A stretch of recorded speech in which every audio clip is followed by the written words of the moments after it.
দৈনন্দিন জীবনে নিত্যকালীন পথ চলা। গুড মর্নিং বন্ধুরা, কেমন আছো সবাই? আশা করি সবাই খুব খুব ভালো আছো।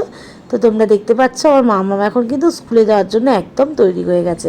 আর এখন তো ওর একটু তাড়াতাড়ি স্কুল, 6:30টায় স্কুল, ওই জন্য প্রায় 6:20 নাগাদ ওকে বাড়ির থেকে বেরিয়ে যেতে হয়। তো এখন যেহেতু গরমটা তো খুব, আর সকাল সকালই রোদের তাপটা বেড়ে যাচ্ছে, তো চারিদিকটা দেখো আলোয় আলো। আর শাশুড়ি মা কিন্তু সকাল সকালই ঠাকুরের দরজাটা খুলে দিয়েছে আজকে, ওই কারণে তোমাদের ঠাকুরটাও সকাল সকাল দর্শন করাতে পারলাম। তো এই যে একদম রেডি, তোমাদের দাদা এখন ওকে সাইকেলে করে কিন্তু স্কুলে নিয়ে যাবে। আর আমি এখন এই যে গাছপালাগুলোতে একটু সকালবেলায় জল দেবো, কারণ রোদের তাপে গাছগুলো এমনিই পরে নুয়ে পড়ে, শুকিয়ে যাচ্ছে। ওই কারণে ভালো করে একটু জল দেবো, যেহেতু বৃষ্টি নেই, বাদল নেই, কেমন একটা অস্বস্তিকর চারিদিকটা গরমে। আর আজকে তো শনিবার, আর আজকে শনিবার মানেই আমার যাবো বড়মা দর্শনে, সেটা তো একটা আছেই, তোমাদেরকেও দর্শন করাবো। তো যাই হোক, এই শনি রবি এই কতদিন নাকি প্রচণ্ড পরিমাণে তাপ বাড়বে, 43 ডিগ্রি হবে। তো ঠিক আছে, তা নিয়েই চলতে হবে, আর কি করা যাবে, গরম গরমের মতো থাকবে, কাজকর্ম চলবে। তো এই যে মাম্মাম চলে যাচ্ছে আর টাটা করে দিচ্ছে আমাকে। আর ওর তো স্কুলে যাওয়ার সময় আমাকে এখানে দাঁড়াতেই হয়। তো দেখো, ও তো রওনা দিয়ে দিল। এবার আমি আস্তে আস্তে তোমাদেরকে চারপাশের গাছপালাগুলো একটু দেখাই। সবুজটা দেখতে কিন্তু সকালবেলা খুবই ভালো লাগে, চারিদিকে সবুজ আর সবুজ। তো এই দেখো, লিচুগুলো কিন্তু সেইভাবে পুষ্ট হলো না, যেহেতু জল পেলো না। গোড়াতে আমি যতই জল দিই না কেন, বৃষ্টির জলটা না পেলে কিন্তু ফল কোনো সময় সুস্বাদু হয় না। আর এই দেখো, সেই আখ গাছ, যে আখটা সেই ঝড়ে ভেঙে গেছিলো, মনে আছে? তোমাদেরকে দেখিয়েছিলাম। তো এই যে সে আবার আরেকটা আখ গাছ তোমাদের দাদা লাগিয়েছিল। এই গাছটাও আস্তে আস্তে কিন্তু বড় হচ্ছে। তো এই গাছটাতেও জল দেবো, এখন সব গাছেই জল দেবো। আর মানে এখন তো যেহেতু বৃষ্টির জল একটুও নেই, এই কারণে একটু ভালো বেশি করেই জল দিতে হয়। সকালবেলা বিকেলবেলা দুবার করেই গাছগুলোতে জল দিতে হয়। আর রোদের তাপে পুরো গাছগুলো পুরো হেলে যায়। তো দেখো, বেল গাছটার কিন্তু পাতাগুলো সব পুরনো পাতা পড়ে কি একদম কচি কচি নতুন পাতা বেরিয়েছে। এই বেল গাছের বেলও কিন্তু খেতে খুব ভালো, বেলটাও খুব মানে মিষ্টি এবং খুব সুস্বাদু হয় এই বেলটা। আর এই যে কাঁঠাল গাছের কাঁঠালগুলো কিন্তু রয়ে গেছে। এঁচড়, আমরা কিন্তু এঁচড়গুলো খাইনি, কারণ এঁচড় খাইনি কেন, এই গাছের এঁচড়টা অতটা ভালো না, ওই জন্য গাছের এঁচড় খাইনি। আর তোমাদের দাদা বাজার থেকে নিয়ে এসলো, সেই এঁচড়ই এই বছরে খাওয়া হয়েছে, গাছের এঁচড় পড়েই আছে। তো দেখো, যেহেতু গ্রামে থাকি তো চারিদিকটা সবুজে সবুজ, আমাদের এখানে গাছপালা আছে বলে তাও একটু রেখাই আছে, অন্তত একটু হাওয়াটা পাওয়া যায়, গাছের হাওয়াটা পাওয়া যায়। তো দেখো, লিচুগুলো না পাখিতে ঠুকরে ঠুকরে কি করছে, পাখি, কাঠঠুকরা, রাতের হলে বাদুড়, মোটামুটি সবাই গাছের ওপরে অ্যাটাক করছে। তো তাতে বাঁচিয়ে রাখা যেটুকু বাঁচানো যায়, আর হনুমান আসলে তো আর দেখতে হবে না, পুরো গাছের উপরে পড়লে সব শেষ। তো এই দেখো, বৈশাখ মাসে যেহেতু ঝরা বাঁধতে হয়, অনেকের বাড়িতেই এই নিয়মটা আছে। তো তোমরা কিন্তু অবশ্যই বলো কার কার বাড়িতে নিয়মটা আছে। তো যাই হোক, সমস্ত কিছু সেরে আমি উপরে চলে এসেছি। এবার উপরে কিন্তু কাজকর্মগুলো সব ছেড়ে নেব, সবই পড়ে আছে, কিছুই করিনি। মেয়ে বেরোলো বলে আমিও তখনই নিচে চলে গেছিলাম, যে যাই একেবারে গাছে জল দিয়ে চলে আসি। আর তোমাদের দাদাও এক্ষুনি চলে আসবে। তো এখন আমি চাটা করে নেব। তো দেখো, একদম লাইট করে দেখো, একদম কি সুন্দর কালারটা হয়েছে না, লেবু দিয়ে পাতলা লিকার চা একদম। আজকে কালারটা কিন্তু চায়ের খুব সুন্দর এসছে। তো এখন চাটা খাবো ক্রিম কেক আর বিস্কুট দিয়ে। আর এই যে মাঠে দেখো রোদ কেমন, এখন মাঠে লোকও অনেকটা কম, হাঁটতে যায় যারা, অনেকটা সকালেই হাঁটতে যায়। তাপমাত্রা আরো বেড়ে যাবে, মানে আমাদের এখানেই দেখাচ্ছে 43 হবে। তো এখন আমি তাড়াতাড়ি করে সমস্ত কাজকর্ম সারবো, সেরে একদম রেস্ট নেব, এত গরম।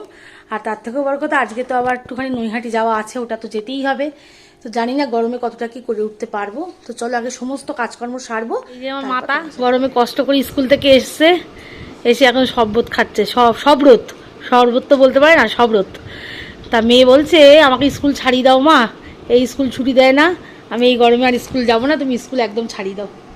মানে গরমে আর বাচ্চা কাচ্চা সত্যি আর পাচ্ছে না, কি কষ্ট। চোখ মুখটা দেখো সবাই বসে গেছে একেবারে। যাক, এখন ওকে শরবতটা খাইয়ে তারপরে একটু ভাত খাওয়াবো, খাইয়ে ওকে ঘুম পাড়িয়ে দেবো এই গরমে। তো চলো পরপর কাজ সারি। এখন দেখো বাইরের তাপটা কতটা বেড়ে গেছে, রোদ্দুরের তাপটাও বেড়েছে। এই যে তোমাদের দেখাই কতটা রোদ্দুরের তাপ। আর গরম তো সব জায়গাতেই সমান, আজকে তো বলেই দিয়েছে 43 ডিগ্রি চলবে। তো যাই হোক, রোজ রোজ তো রান্না না করে থাকা যায় না, কয়েকদিন ধরে পান্তা ভাতই খাওয়া হচ্ছে। তো ফ্রিজে অনেকটা সবজি জমে গেছিলো, তো সেই কারণে ভাবলাম যে সবজিগুলো নষ্ট না হয়ে যায়, আজকে তরকারি করে ফেলি। তো এখানে কিছু বেগুন, রাঙা আলু, টমেটো, তারপরে সজনের ডাঁটা, শসা সব দিয়ে দিয়েছি, দিয়ে একটা তরকারি করব। আর ব্রাহ্মী শাকটা এখন আগে ভাজবো।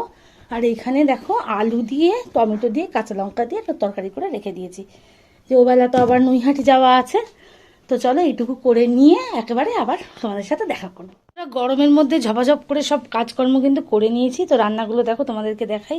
এই দেখো সব পাতলা ঝোল একদম 43 ডিগ্রি সেন্টিগ্রেডে, এর থেকে ভালো রান্না আর কিছু হয় না। এই যে একদমই পাতলা সব ঝোল। আর এই তো এটা তো ব্রাহ্মী শাক ভাজা হয়ে গেছে। এবার শুধু ভাতটা বসাবো। এদিকে গ্যাস ট্যাসও সব মোছা পরিষ্কার পরিচ্ছন্ন কিন্তু হয়ে গেছে।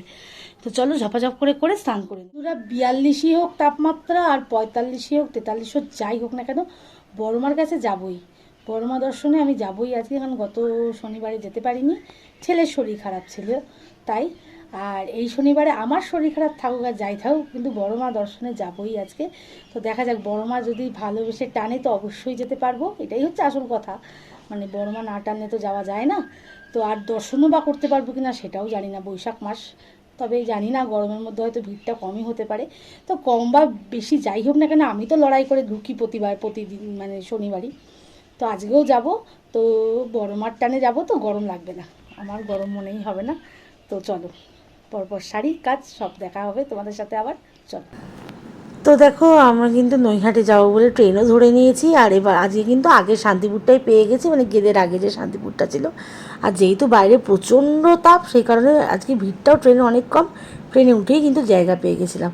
তো দেখো বাইরে কীরকম রোদ, এই মনে হচ্ছে না যে দুপুর 12টার সময় যেমন রোদ থাকে ঠিক সেই রকম রোদের ঝলকানি।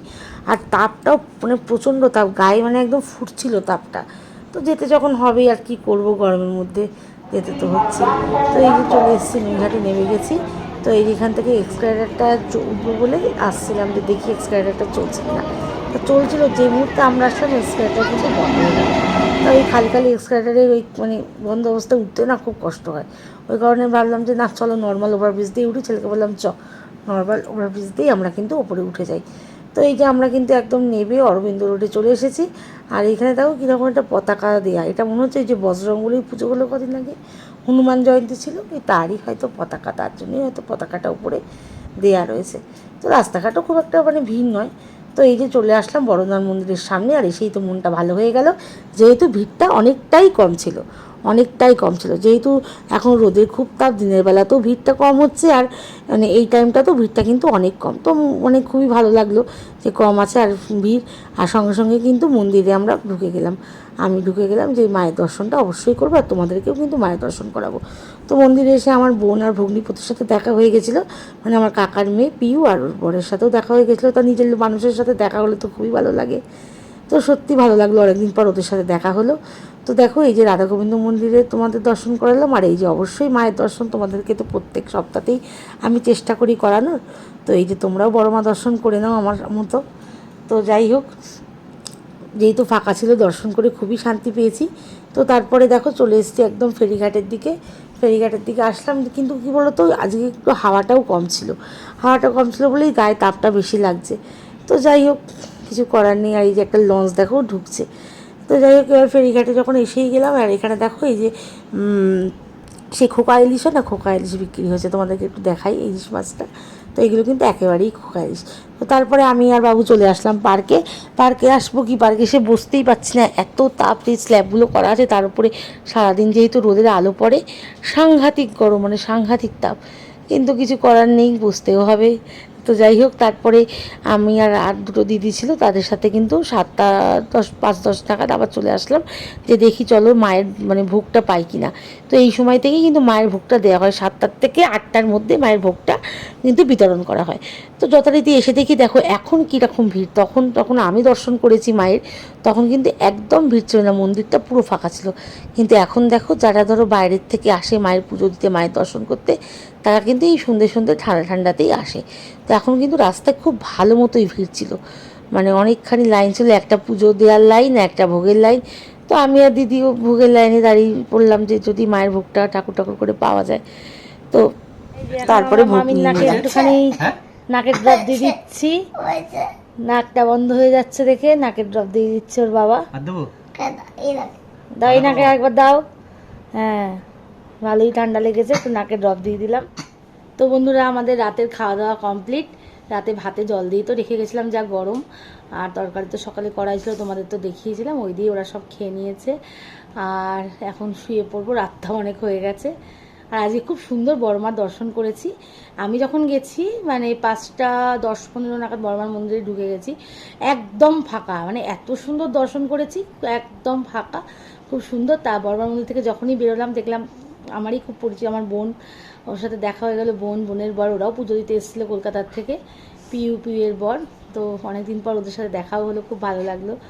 তো যাই হোক, তারপরে আবার 7:30-10-15 নাগাদ যখন আবার মায়ের মন্দিরে আসলাম মায়ের প্রসাদ পাওয়ার জন্যে, তখন দেখি প্রচণ্ড ভিড়।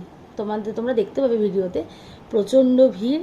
মানে গরম বলে তো সকালবেলা ভিড়টা এখন একটু কমই হচ্ছে, আর সন্ধ্যের পরে একটু ভিড়টা আবার হচ্ছে। তো 8টা বাজতে আবার যথারীতি মায়ের মন্দির বন্ধ হয়ে যায়। তো মায়ের প্রসাদের লাইনটাও অনেকটা ছিল, তবু দাঁড়িয়ে থেকে মায়ের ভোগ পেয়েছিলাম। মায়ের ভোগ তো নিয়ে খেয়ে তারপরে আমরা বাড়ি চলে এসেছি। তো বাড়ি আসার পর সব তো এখন হয়েও গেছে, খাওয়া দাওয়া কমপ্লিট, এবার শুয়ে পড়বো। আর সবাই ভালো থেকো, সাবধানে থেকো, প্রচণ্ড গরম বাইরে। আর ভিডিওটা ভালো লাগলে অবশ্যই লাইক কমেন্ট শেয়ার কিন্তু অবশ্যই অবশ্যই অবশ্যই করবে। চলো টাটা।